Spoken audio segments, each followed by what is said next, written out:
Here we have the Ford Focus ST line on a 69 plate. I'm going to start off by showing you inside the boot, and then we'll hop in and run through some controls on the inside from there.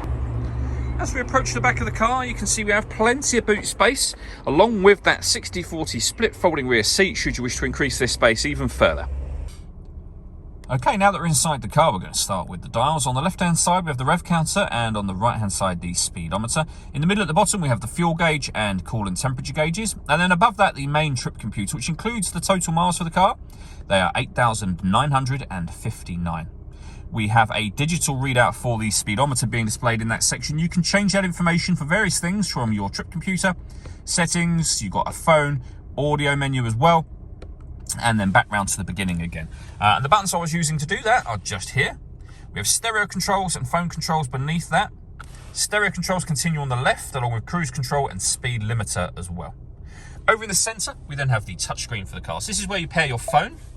Hit add phone. Search for Ford Focus on your device and select Ford Focus once it is found. And follow the instructions on screen and on your phone from there. It's very easy to do. This is our music menu. Where we've got AM, FM and DAB radio, Bluetooth audio as well. So once you pair your phone, you can stream your music wirelessly as well as making and receiving phone calls.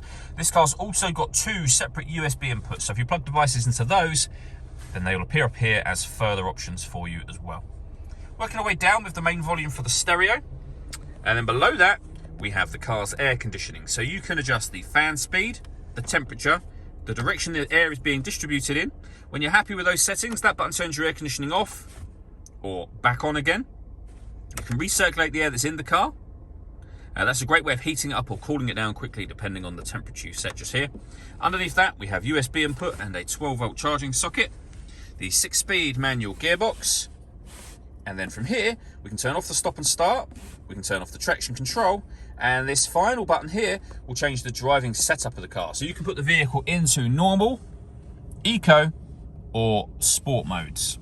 All that leaves me to say is thank you for taking the time to watch this video. If you'd like to come and see the car in person and have a test drive, please feel free to call any of our MJA sites. We'd love to hear from you soon.